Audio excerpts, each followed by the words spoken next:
Now, it's no secret whatsoever that in the world of Airsoft, there are a plethora of weapon platforms out there to choose from, each with their own minute differences, skill sets, and use cases across the board.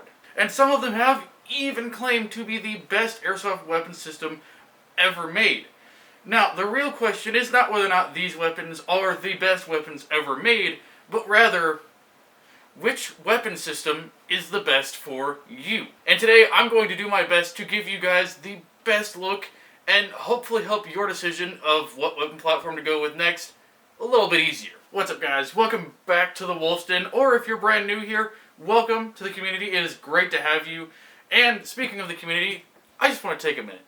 If you haven't noticed, we hit the big old 2,000 mark just last week. Which, by the way, I do apologize for not posting anything last week. Had a little bit of trouble, and I didn't want to rush out content that wasn't up to my standards for you guys. So, thank you for your patience, and more importantly, thank you for the 2,000 community members that we now have here on the channel. I greatly appreciate every single one of you for allowing me to do what I'm passionate about. And not only that, but I get to help, educate you guys on something that I know a lot about, and you guys really seem to enjoy it. So thank you so much for joining me on this almost 2 year long ride that I've been doing here on YouTube. Don't worry, not going anywhere. We got a lot more ahead of us. And today, we have a very interesting video that I have a feeling a lot of you will enjoy, but some of you, just given the climate of Airsoft and how it all works, some of you are probably liable to call me a couple choice words. But just like last time I was here with the Temu plate carrier, which if you guys want to see that for yourselves, the link should be up in the info card or down in the description. If you guys check that out if you would like to. So, without further ado, let's get right into it. As I prefaced in the beginning, there are a lot of different Airsoft replicas out on the market right now. And with so many options, it can be a little bit tricky to narrow down exactly what operating system or what weapon even that you want to use.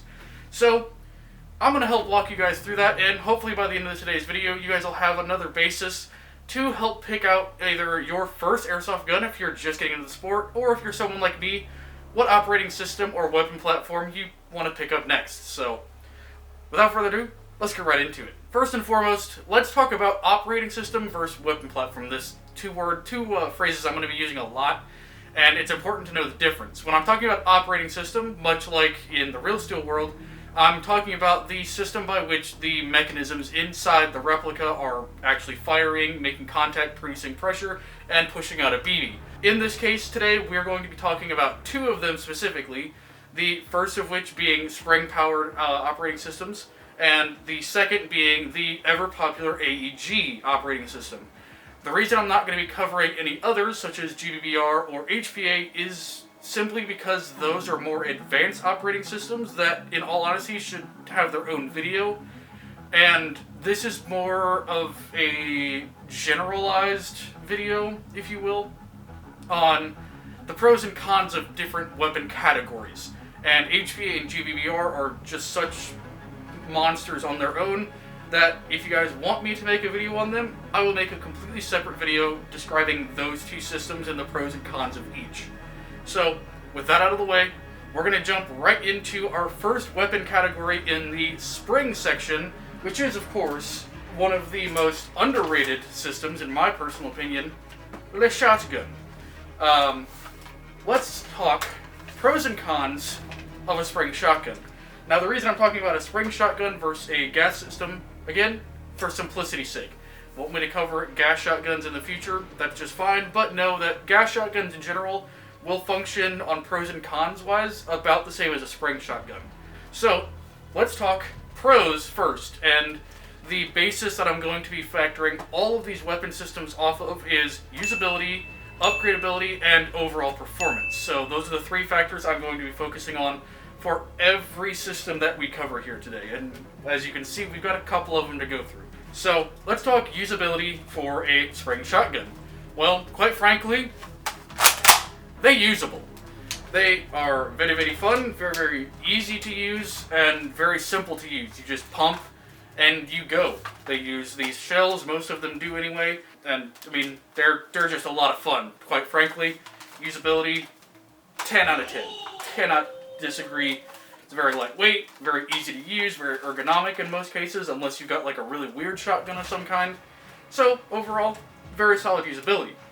Now, in contrast, upgradability, solid 2. There are kits to upgrade spring shotguns like this, but spring shotguns, they don't like to be messed with a whole lot. They really don't.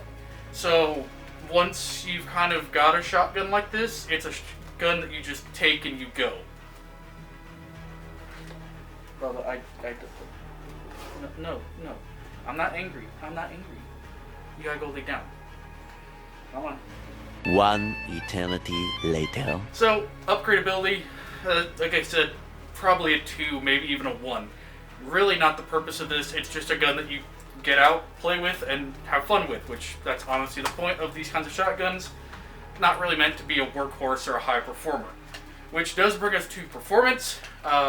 As one would expect out of a spring shotgun, they work really, really well for CQB.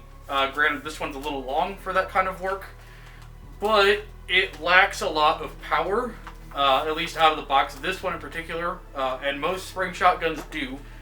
They almost serve better as a secondary or a tertiary weapon for like when you have a really high power weapon, and then you can take this. Like in some instances, for like some ops, this has no MED because it's just so unpowered, if that makes sense. Which is a good thing, because it makes it a lot more fun, a lot more enjoyable. You can actually get up close and personal with something like this, and you don't really have to worry about hurting anybody, because it's not gonna, shoot like 3 or 4 joules or anything crazy. So, in that case, it's not like the best performer, but for what it's meant for, like CQB work, very, very good. Cannot complain. I always have a blast whenever I got to play this, because it's just fun. It's not overly competitive. It doesn't really cost a lot to run it because it's just BBs and shells. It's not gas operated. They're just fun. Honestly, to say like a newer player or someone who's just looking for a fun gun in general, can't recommend it enough. It's great. So, honestly, spring shotgun gets a solid recommendation from me. And, if you can get a Benelli, that's even cooler, because Benellis are just a vibe, so. But, on the flip side of the spring category, the second entry, and the last one before we go to our next operating system, is very, very different from our shotgun. And that is, of course, the spring sniper rifle. Again, we're going to cover usability, upgradability, and overall performance. Let's talk usability first. Now, usability comes down to a couple of factors when you're talking about a sniper rifle such as this in the spring configuration. It's, if you can pull the bolt back and you're able to take the heft, you should be fine. But the other factor of usability, this is not a gun that you can just take out to the field and just mess around with. It takes a lot of patience, a lot of dedication, and a lot of work to get this gun working the way that you want it to, which is the complete opposite from what the shotgun was. This is a completely different system, completely different playstyle. It requires you to think about what you're doing completely differently. So, unless you're looking to main this in some fashion, it does have a little bit of a hindrance there in terms of playstyle and everything. And that can be wishy-washy for some people. Personally, I really enjoy sniping, but if you're not wired that way, or you don't like the patience and the just kind of laying and just sitting a lot as much, then it may not be as much for you in that terms. Upgradability, on the other hand, if it's VSR 10 compatible, which 90% of this gun is, you're golden. VSR 10 from Tokyo Marui really changed the landscape for marksman rifles such as this. So upgradability, really can't complain. Plenty of options. The only downside sometimes are mag options, like for this bad boy, where mags can be a little hard to come by, or they're very expensive. Gas systems even more so. Which is why I personally recommend using a spring bolter instead of a gas. And I would even recommend an HPA over a gas, but that's a whole other conversation. I'm sure some people will disagree with that. I personally, if you're going to get into sniping, if you're really serious about it and you're aware of the commitment it takes, great option for it, literally unmatched in terms of precision, accuracy, everything. It is unmatched. bar none. Aside from a couple outstanders in like really, really specified niches, there is nothing that competes with this on a range, precision, and accuracy standpoint. Once you have it all nailed down, it just takes a little while to do it, and it can be a little bit tricky for newer people coming into it. So that's where this stands on its own, and that's also kind of an overview of performance. Precision is the name of the game with this thing, and if you can come off with the other drawbacks with it, go for it. That would be my recommendation when it comes to a spring rifle such as this. I really love mine. My MSR is amazing, especially now that I have it all nice and upgraded and tuned and whatnot. If you haven't seen the video that I made with this bad boy when it was out in the field for the first time, not great. Now, chef's kiss. Love this thing. So we'll get some more footage with this here soon. I know it's been absent from the channel outside of the gun table here in a while, but don't worry, she's not going anywhere. Well, let's say you wanted something like this in a more usable package. Something a little more precise, a little more accurate, but without all the slow rate of fire, precision, patience, all that, if you wanted to still, run and gun.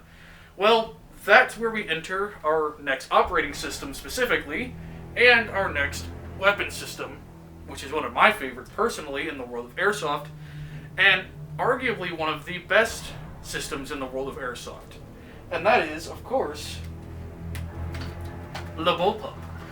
This is specifically an AUG A3, and one that you guys haven't seen on the channel yet a whole lot. Outside of a couple things here and there, this is the representative of the Bullpup.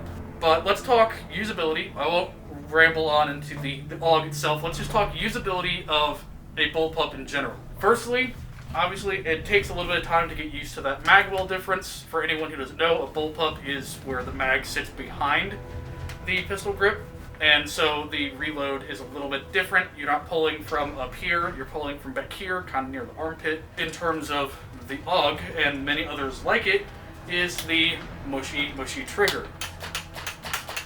Doesn't sound good, does it? No, it doesn't. It sounds kind of gross. Not a fan. Although the AUG also has a 2-stage trigger, which most Bullpups of this kind do. Not all of them, but most of them do. So that doesn't help either. The form factors, for some people, isn't there either. It just depends on personal preference. I quite like the form of the AUG, and other Bullpups like it.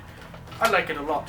It's nice and weighty, which most Bullpups are, unless you're getting like the really cheapo MTARs, which are made of, really cheap plastic. But with that comes the precision and accuracy that you don't get as easily out of typical AEGs, which this is. Which does remind me, I didn't really talk about what AEGs are, so let me just quickly cover that. AEGs are anything that are using a standard electrical gearbox, which this is, whether it be version 2, version 3, 14, whatever. There are a bunch of different gearbox variations for different types of weapon platforms. Most Bullpups, as far as I know, outside of maybe like the P90 and a couple of other ones, use version 3 or modified version 2s. This one is a modified version 3 internally, but that does make upgradability for Bullpups relatively easy. Bullpups suffer from a problem that I like to call tinkering temperamentalism. They're kind of hard to break down, and they're kind of tricky to get a feel for if you've never done tech work before. So from that standpoint, if you're someone who does your own tech work, getting a Bullpup as your first gun or as your first project gun, not a great idea. Trust me, as someone who did it, not great. Yes, this was my first, I'm not kidding, this was my first actual rifle. It was cool, and I kind of regretted it, but I still love this gun to the day. And, I got a little bit of a love-hate relationship sometimes, but now that I've had it for a while and I've kind of tinkered with it and whatnot, very nice. But as I was mentioning, Bullpups do provide a not exact, like, sniper level precision, but they can be some of the most precise weapons out there because you're able to have a longer inner barrel because of where the mag sits. And that makes them one of the standouts, in my personal opinion, of the AUG category. If you're talking about precision and accuracy, it's hard to beat a bullpup, in my opinion. If it's built out correctly with the right parts, this'll run laps around most other AEGs in terms of range and precision. And that's just because it has a longer inner barrel, so it's got more oomph behind it coming out of the barrel. So, in the airsoft world, bullpups are real nice. They're kind of goated-ish, but they suffer from, as I mentioned, the temperamental tinkering. It's like a buff in a video game. It's like a negative modifier. Temperamental tinkerer. They don't always play nice when it comes to tech work, but when you're able to, work around them and fancy them up and everything, they run really, really nicely. So, bullpups, kind of a recommendation, but there's just a couple things that bullpups suffer from, which you're going to see universally with the system. But overall, I personally say bullpups, especially the AUG or the 4 that are more universal, very, very good options in general. So now, of course, for some people, the ergonomics and the form factor and general aesthetic of a bullpup isn't something that you're necessarily into, but you still want the better range and accuracy that you get with a bullpup, but still in an AEG format, and that is where the battle rifle or DMR platform comes in. Now, the reason I put the battle rifle and DMR platform kind of together is in the world of airsoft, they're one and the same to a certain degree. The differences are very, very small, and they are kind of put into the same category when it comes to MILSIM events and whatnot. So, in this case, to represent it, I have my FAL, as I feel like that's the best representative of this particular class. I do also have my M14 ABR, but that one is a little more unusable, a little more unwieldy than, say, an FAL is. Now, when it comes to usability with a 308 style battle rifle, such as the FAL that I have here in front of you, or a DMR such as an M110, in general, they're going to handle about the same as any standard platform AR or any of the other items that we'll be covering today in terms of how you use them, how you manipulate them. The form factors are all kind of the same, ergonomics are all relatively the same. Many of them are going to feel very familiar, whether you're an AK guy, an AR guy, whatever you are, there's probably one out there that will relate to you. This one probably more closely to an AK than an AR. And if you're an AR guy, the M110 is probably more your speed. But regardless of which one you go with, when it comes to usability, there's a couple of drawbacks using a 308 style weapon system like this. And mostly it comes down to usability with mags and being able to find them in the first place. As you guys will know, with my FAL, I'm very fortunate to have mid-cap mags. Now, there are plenty of high-cap mags on the market, but it's kind of hit or miss on whether or not those work. So when it comes to usability with a 308 style weapon like this, having mags and ample numbers of them is sometimes a problem, and it's mainly because these types of weapon platforms are a little more on the rare side. So mag availability for them can be hit or miss. For things such as the FAL, very, very hard to come by. For the M110, not so much. It's much easier to find them because they're more AR standard. The other thing that a lot of these weapon platforms will have in terms of usability, in terms of a con, is weight.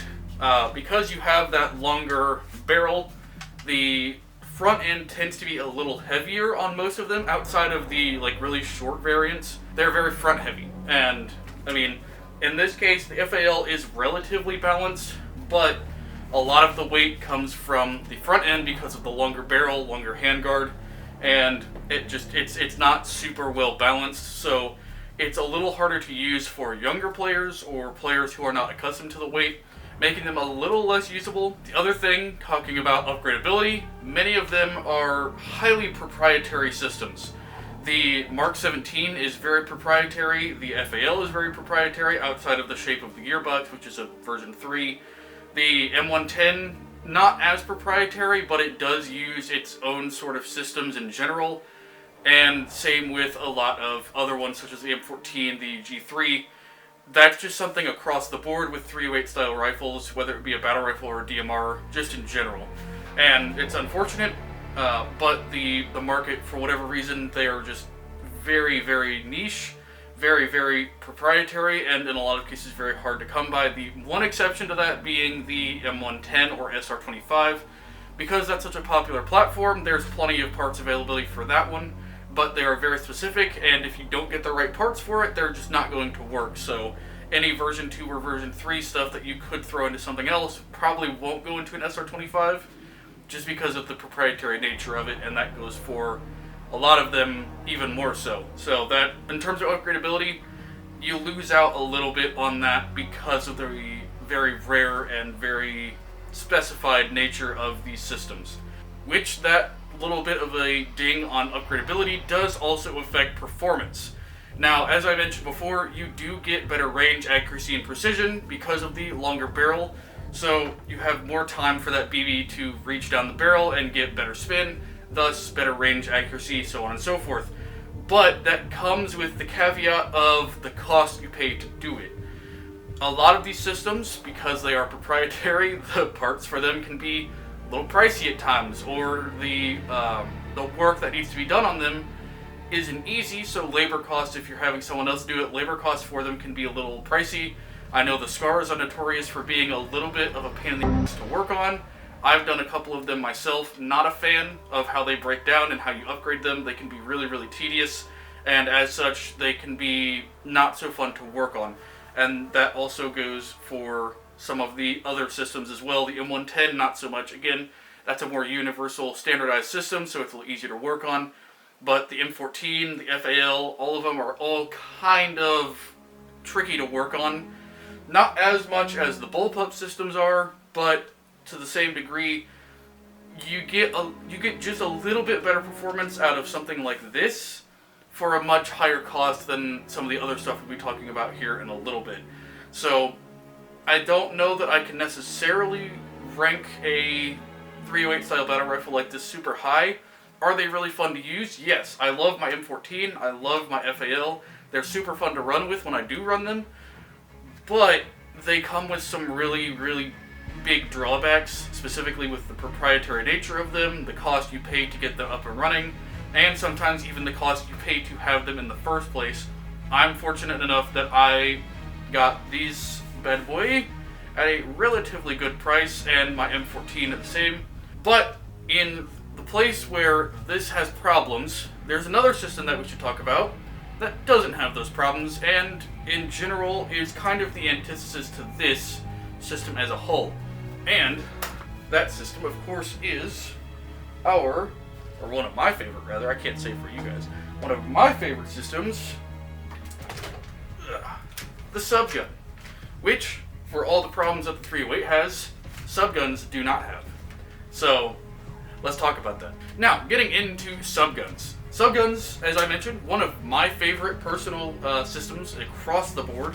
I own an MP5, as you see in front of you, and I own a Scorpion Evo, both of which are very, very high performers, workhorses, and have been featured in a lot of videos, and you guys really, really seem to like them. If you haven't seen those, be sure to check those out.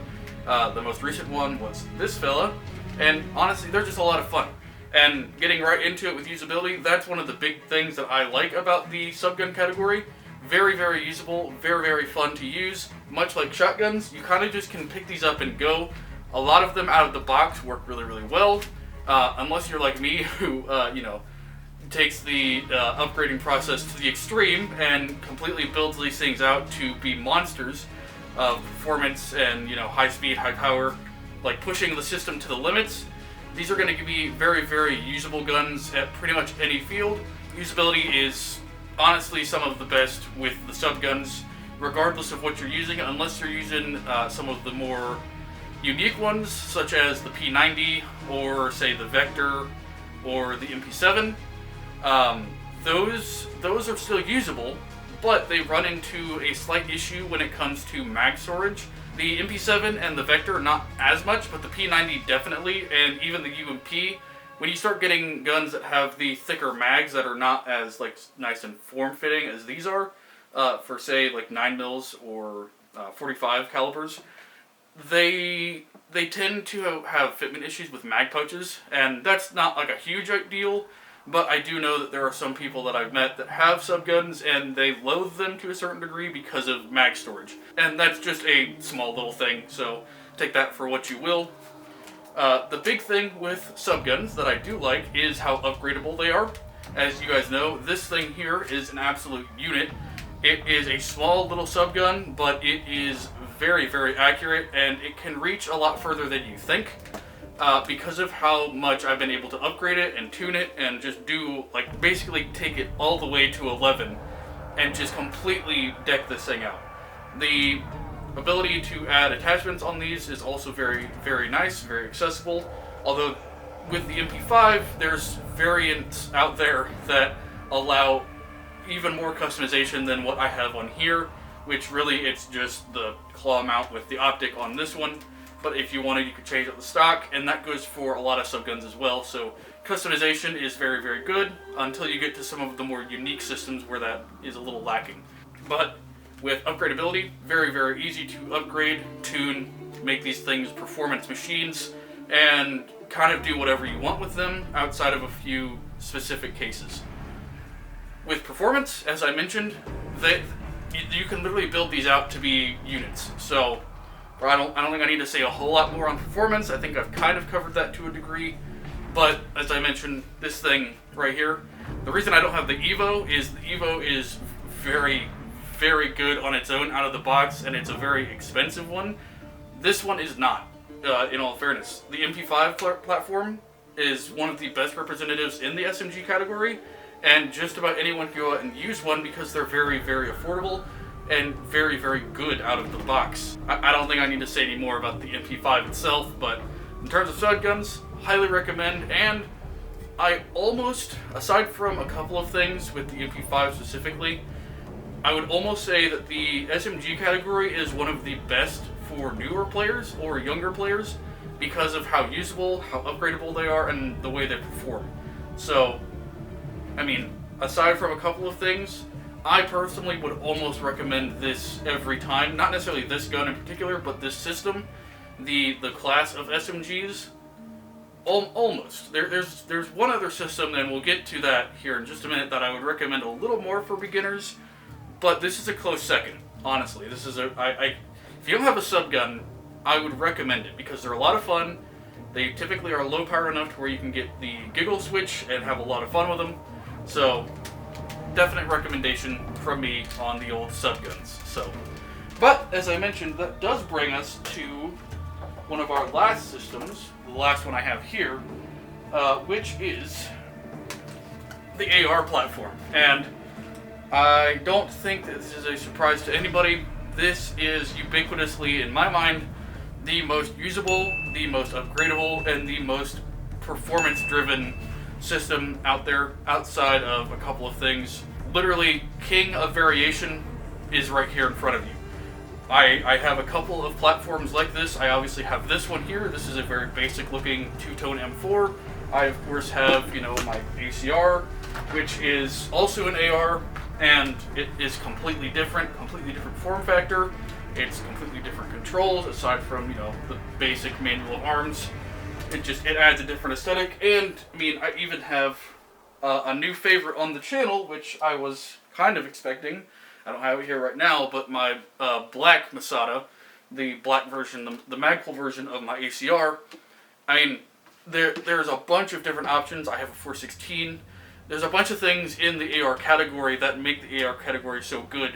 And it's just the variation, the ability to build them out for whatever you need, whether it be really close range, something kind of mid-range like this, or something like really, really long, like the DMRs, quote-unquote, that people build out with the M4 platform specifically. I obviously don't have an AK, but AKs also are in that platform spec.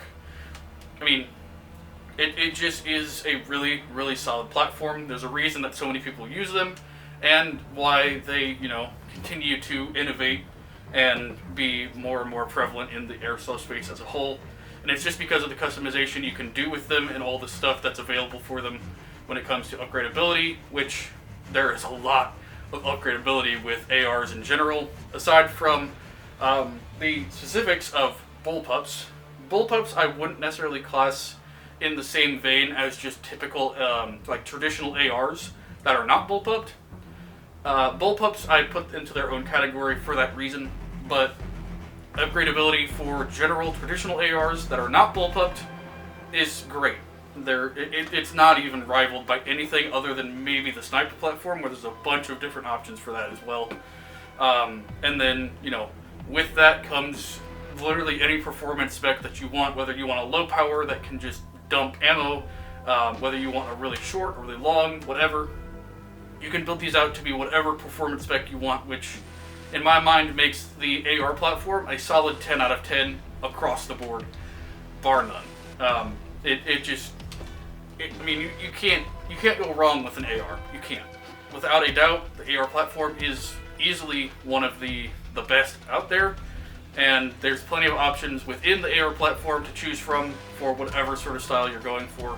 And with that, that brings us to the end of the platforms I have here in front of you that I can actually show you. The one that I do not have, as some of you will know, is of course a member of the LMG category. The closest I have is my AUG, because it wouldn't take much to H-bar this, which effectively would then be an LMG. In my limited experience, LMGs have a tendency to constantly be in a state of repair. They have a lot of moving parts that move really fast all at once, and that leads to some problems when it comes to tech work, repair work. So LMGs, I can't say for sure because I don't own one, or I don't have one that I can use. So that might be something I have to add in and talk about later. But from what I know, LMGs in terms of usability, they're usable. They are typically heavy, unless you're going for the really lightweight ones, like the lightweight 249, or like the Strike from G&G, or the Crytek. I can't remember what that one's called. But they have their own LMG as well. Those are typically pretty light, but when you start getting to actual LMGs that are not just an M4 with a box mag to a certain degree, then you start running into some weight problems that make them a little less usable. They also suffer from the proprietary nature of the battle rifles because they are kind of unique systems. So that limits usability. And the biggest thing is the drum mags sometimes just don't like to work, or the box mags, whatever system they're using. Drums, box mags, the cans, any of them. Some of them just don't work, and they take a lot of time to get working. So for that reason, I would probably rank them fairly low on terms of like where they rank with all of these around me. Probably not terrible, but just from what I know, that's kind of what I get. And the performance, obviously it's an LMG, the whole point is rate of fire, so range and accuracy might be a little wishy-washy when it comes to them, depending on which one you're going with. Again, this is all second-hand info for me, not necessarily first-hand in terms of use case, so take that for what you will. That does bring us to the end. If there's anything that I missed that you guys want me to talk about in more detail with any of these systems, not necessarily specifically like the system in front of me, but what category they're representing, obviously let me know down in the comments below. If there's something I forgot or that I missed with a certain category, also let me know in the comments below. If you just want to roast me for sitting in my room once more instead of being out on the field, well, obviously you're not living in the States, or you've never gone outside in the last couple months where you will melt your ass off if you're trying to play Airsoft. Or you just don't care. Either way, not my problem, and, oh well. Fight me. But anyway, I hope you guys all enjoyed today's video. I know it was a bit of a talker, if you will, but nonetheless, I do hope you guys enjoyed it. Thank you again for all of you that have been subscribing over the last couple of weeks to help get us to that 2,000 subscriber mark. I don't know if this necessarily counts as our 2,000 subscriber milestone. I won't label it as such, but down in the comments, let me know what you guys want me to do for 2,000 subscribers, like I did with my full kit review for 1,000 subscribers. But at any rate, I do hope you guys enjoyed today's video. Thank you all so much for watching. I greatly appreciate it. And thank you to all of our new subscribers who have joined the community recently. It's going to be a blast having you, and we have a lot more cool content like this and more gameplay coming soon. I promise I'll get out there again soon. It's just going to take a little bit for the weather to cool off and not being, such an angry So just be on the lookout for more. It's coming, I promise. But at any rate, thank you all so much for watching. And as always, this has been Wolf. We'll see you guys next time I hit the field.